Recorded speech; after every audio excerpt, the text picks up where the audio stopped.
諗世界各地環境咧係會容易火氣重。咁火氣重唔單止人同人啦，國同國都係火氣重。空星咧、災星咧就係代表五黃，咁亦都代表咧人就代表一個血光之災啦。赤嘅意思咧就係代表火嘅意思，咁丙就係代表天干嘅陽火，而丁咧就係陰火，所以兩年咧就叫赤馬紅羊劫。整體大環境裏邊，五黃喺南邊咧就代表火嘅毛病，火山爆發就係火嘅災嚟嘅，爆炸係火嘅災，戰爭都係一啲咧火力對人好大嘅傷害，特別如果係真係近住赤道嘅地方啦。去到丙午年咧係極火嘅時候，物極必反。其實2024開始咧就行九運，九運專旺嘅行業就係睇片之前記得訂閱京一嘅 YouTube Channel，撳埋個鐘仔，下載我哋個 App。仲有，我哋京一共肥計劃已經上線啦，貼士密密送，有錢齊齊揾，快啲訂閱啦！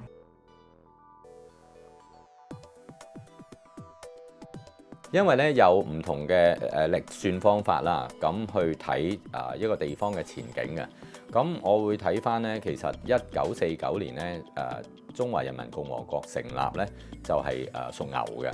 咁而香港咧其實回歸咧亦都係97年係屬牛嘅。咁所以咧其實好似原出一脈嘅地方咧都係屬牛嘅喎。咁屬牛咧我哋會睇成啦，凡親沖牛嘅年份咧，通常咧就個挑戰性比較大，需要咧就天時地利人和，冇咗天時咧就要靠地利同人和啦。咁呢個咧就係一個挑戰性嚟嘅。咁睇翻咧香港咧，因為屬於地形上啦，就屬於中國最南邊嘅城市啦。其實同海南省咧都係好接近，喺一個差唔多偏於南嘅地方。因為咧如果睇大形勢咧，流年飛星咧就五黃位呢個災星位咧就喺南邊嘅。咁如果整個版圖嚟睇咧，南邊咧受壓力或者危險性或者要提防嘅地方咧就會多啲啦。咁我哋未講流年飛星之前咧，咁仲可以睇第三個元素。第三個元素咧就係睇12生肖嘅循環，可以印證翻咧羊年咧其實對香港嗰個影響力。咁我哋睇翻未來就係丙午年啦，就馬年啦。咁27咧就丁未羊年啦。睇翻12年前啦，咁就係2014年啦。2014年咧，其實呢個馬年咧，基本上前段咧都算係幾順暢嘅，但係後段咧就因為咧一啲即係中區嗰啲佔領嗰啲咁嘅問題啦，就開始咧令到個市咧就開始緩弱啦，咁同埋向下走。咁去到2015年咧，其實如果大家有印象咧，就係當時嘅 A 股咧都比較係反覆性嘅，咁向下咧其實調整咗嘅，咁呢個調整都幾大嘅，有啲去到40幾50%嘅，咁都算係一個亞洲嘅金融嘅大調整嚟嘅。咁我哋再睇12年前，因為同樣12年前咧都係屬馬啦，都係屬羊啦，咁02同03年咧正咧就係呢個非典型沙士嘅時間。咁當年咧其實可以話廣泛性傳染疾病咧，喺香港嚟講咧嗰個面對性同埋眼光咧，就首先去見到嗰件事咧，就應對嘅時候咧都有啲係挑戰嘅。咁當然啦，亦都有好多唔同恐懼嘅感覺啦，所以令到個市咧就唔活躍同埋向下調整嘅。咁再去前咧，往前走咧，就應該係90同埋91啦。90、91咧，當時咧係有好多其實咧對香港唔夠信心嘅人咧，就移民加拿大啦。咁亦都令到個市咧係調整好大嘅向下。咁好似就經濟上面咧都要係後嚟咧要用好多努力去復甦佢嘅。咁再前面咧，就可以睇到78同79年，78、79咧係中越戰爭嘅時間嘅，咁一個反擊戰啦，自衛反擊啦，咁同時咧亦都越南難民咧湧入香港，其實當時咧都令到即係香港嘅政府咧壓力比較大，經濟咧亦都係有調整啦向下。咁再睇之前咧，就應該去睇到66同67年，66、67咧，大家就應該就意象都係仲係深嘅，就係暴動嘅時間嚟嘅。咁所以再睇60年前咧，就去到42同43年，42同43年咧，就係呢個日本侵華。咁就去到43年呢，就3年零8個月嘅開始嚟㗎。所以睇返過往呢，馬年同羊年似乎都係一個大挑戰嚟嘅。咁嚟到呢個26、27，我相信仍然係存在挑戰。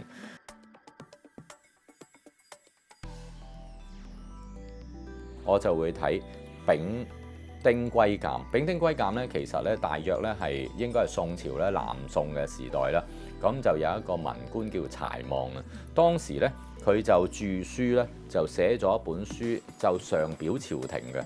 佢記錄咧就係由秦朝開始到佢宋朝嘅時間，每逢60甲子、天干地支循環丙午同丁未嘅時間，咁都會出現好多大嘅天災、旱災，甚至乎咧啲民生咧係比較複雜，亦都有機會咧係遇到啲外族入侵啊、戰爭啊，社會有啲紛亂嘅。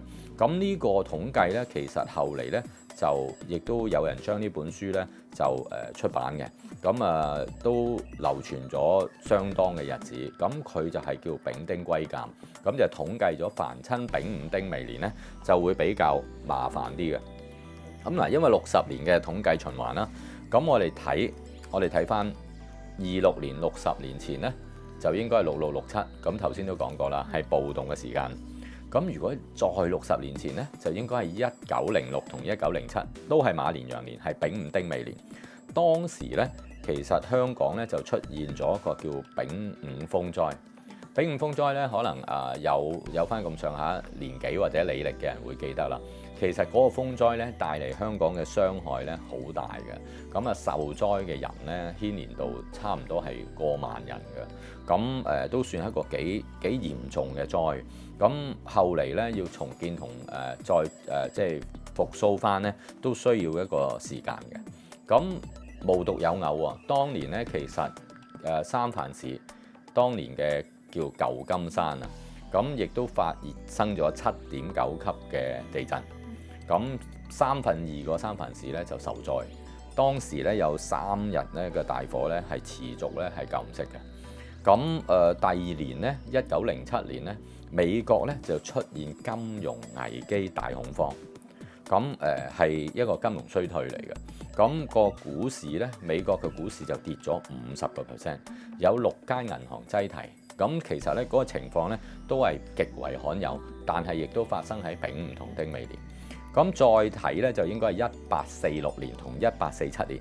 咁睇落去好似冇乜大事，原來美國咧亦都同墨西哥咧就戰爭，咁就係誕生咗新墨西哥州呢樣嘢。咁當然啦，我哋中國咧亦都因為鴉片戰爭之後咧嗰啲不平等條約啦，咁拘束底下咧都令到個經濟咧係比較多麻煩嘢。當時亦都好多起義嘅，咁都算係一個比較挑戰嘅情況嚟㗎。去到1786年同1787年，咁咧就係丙午丁未年。咁當時咧有一個林爽文嘅人，咁就係成立咗天地會嘅。呢個天地會咧就激發咗當時嘅清朝咧就去剿滅。咁最後咧清朝咧就喺台灣咧就平定咗林爽文。咁嗱，連續呢個4個觀點嘅睇法，呢個都算係一個叫做歷史同民生嘅大數據啦。出嚟嘅結果咧就發現，其實丙午丁未年、馬年羊年咧係要留意嘅。咁無可厚非，現時咧如果睇經濟數據，一個現金數字嘅流轉同埋投資人嘅心態咧，咁真係好似係一個幾好嘅平定狀態。咁但我個人就擔心，可能世界其他地方咧，即係有戰爭啦，會牽連到一啲咧波動性會比較大啦。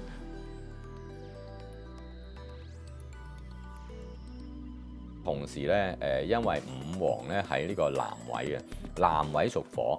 其實2024開始咧就行九運，九運專旺嘅行業就係 AI 啦、科技啦、網商、網絡、電信，甚至乎係新能源啦、呢個碳中和啦、環保啦、軍火啦、火災啦、呢個戰火啦、火山爆發啦，都會多嘅。咁呢個旺嘅行業同埋天然環境，咁但係去到丙午年咧係極火嘅時候，即係話物極必反。咁呢一類嘅金融板塊嗱，我就冇金融牌嘅，但我只係睇個板塊咧，就極可能有機會咧就去到物極必反，即係當百花齊放 AI 嘅產業咧就幫助到好多工廠生產啊，幫助好多一啲叫做基層人士可以提供嘅工作咧，就減輕咗佢哋，但係亦都競爭咗。咁所以其實咧有機會做到一個供過於求啦，亦都有機會咧係去到一個白熱化，就太弱流強啦。咁所以其實咧，如果就算係九運之中啦，呢一啲行業呢啲板塊雖然係旺啊，但係出嚟嘅問題咧，咁喺出年咧就會有比較明顯咁樣去太弱流強。咁呢個咧就可能係投資者嘅一個存在性嘅風險嚟嘅。另一方面啦，因為始終丙午係火，好多人咧就唔明白，就覺得咧一定係同火有關啦。因為之前呢一年火災令到我哋都好傷感。但係嚟緊呢年除咗火之外咧，我相信係要小心一啲爆炸物品或者易燃品。咁甚至乎咧係地下火山爆發，咁引致咧就係水患。咁因為丙午咧係出現咗大風災，而風災過後，我哋最大面對嘅困難咧就係水啊！呢個水咧就當時水浸啦，其實沖走一啲人啦，山泥傾瀉啦，呢度全部係水帶嚟嘅問題。咁原來丙午咧喺60立任五行嚟講咧，就叫天河水，所以其實咧。水患係不可忽視嘅，咁所以新年嚟到啦，大家梗係旅遊啊，開心嘅。不過我覺得要留意一啲火山地帶、地震帶同埋低洼地帶，因為好容易有水淹啊。咁水淹未必一定去到海嘯，但係海嘯嘅機會都大。所以如果真係海邊或者低洼地帶或者啲有危險或者戰爭容易出現嘅地方咧，都係奉勸大家咧就唔怕一萬，最怕萬一，安全係要緊啦。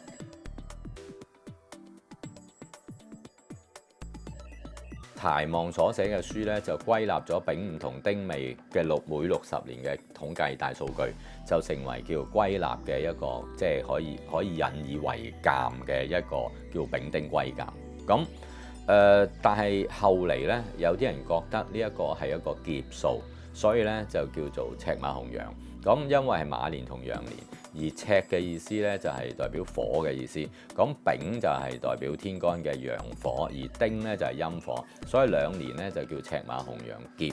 不過大家又唔使咁擔心嘅，因為赤馬紅羊咧每都係令到咧人受咗考驗之後咧之後嘅時間咧。就經濟啊大形勢走上升軌，就更見到盛世出現嘅。咁我覺得都係一個叫轉彎嘅位置咯。咁如果今時今日嘅科技同埋依家叫九紫離火運啦，咁好多人咧就淨係講九紫離火就旺中女，咁就好開心啦。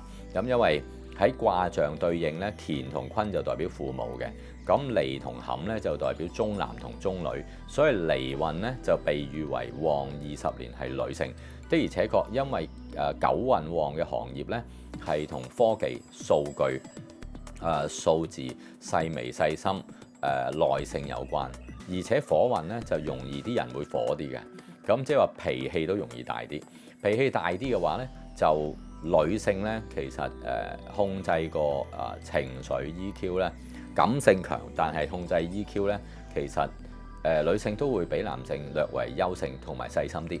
咁所以其實應該係會令到女性喺社會嘅貢獻同發揮會更加大。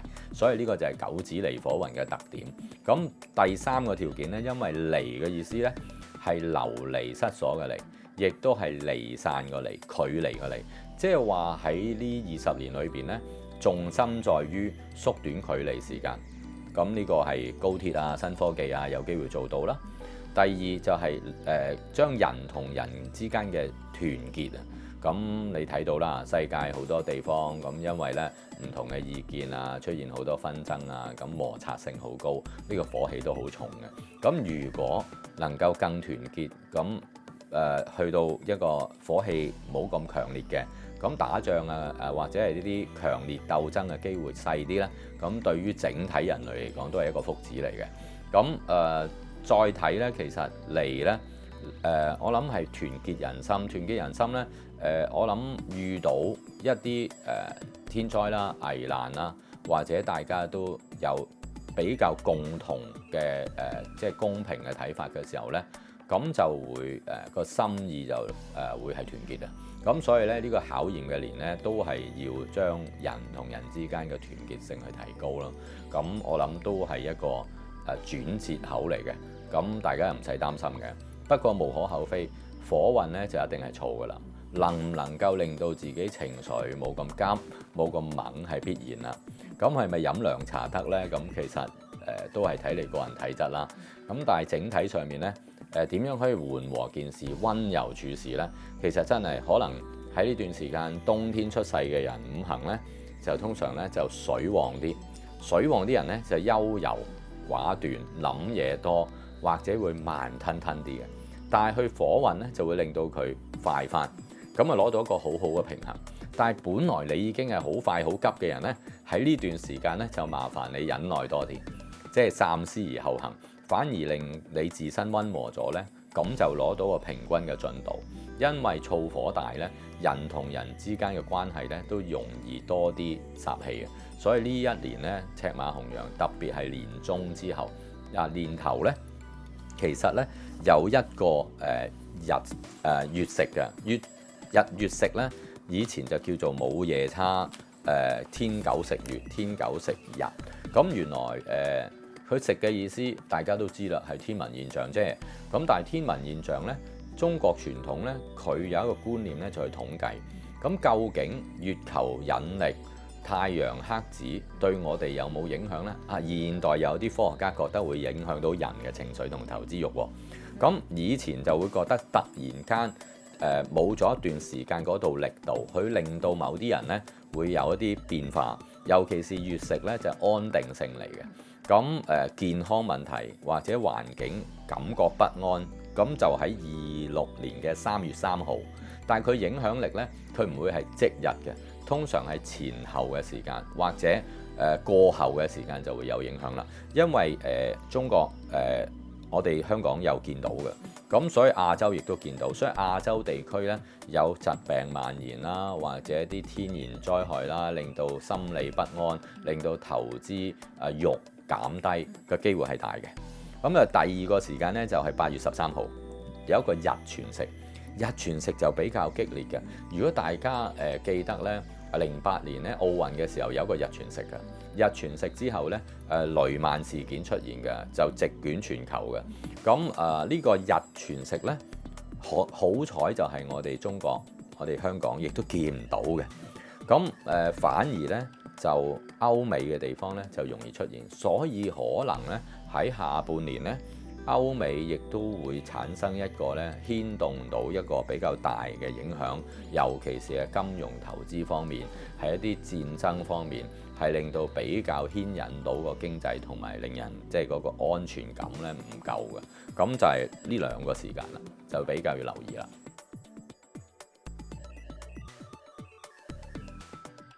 我諗世界各地環境呢係會容易火氣重。咁火氣重唔單止人同人啦，咁國同國都係火氣重。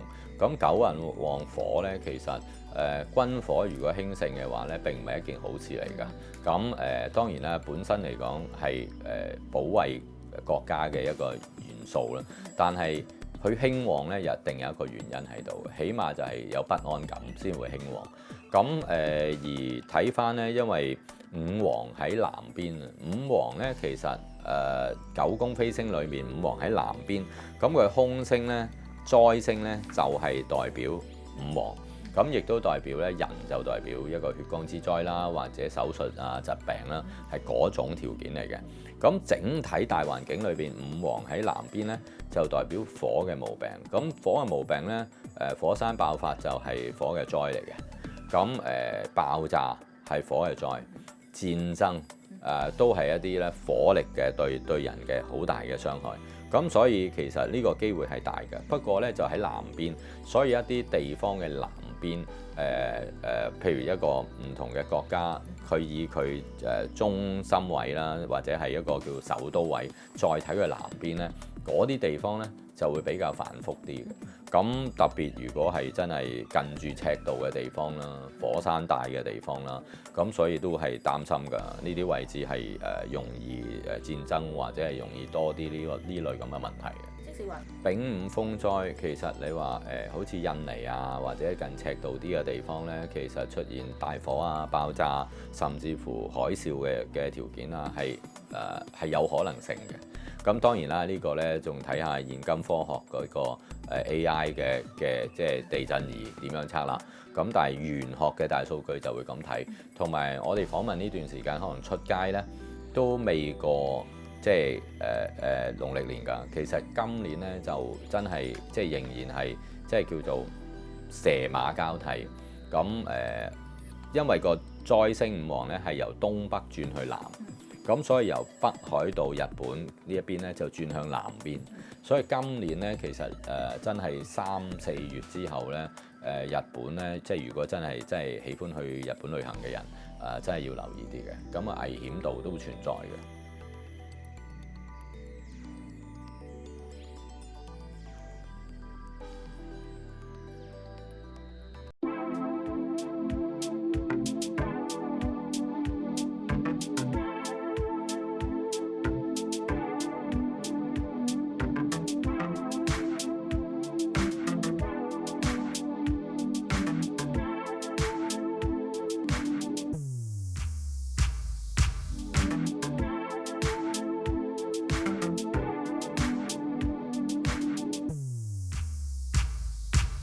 想緊貼更多理財投資同生活嘅資訊，就繼續留意我哋唔同嘅平台，記得訂閱我哋嘅經一共肥計劃同埋 YouTube Channel，再撳埋個鐘仔啦。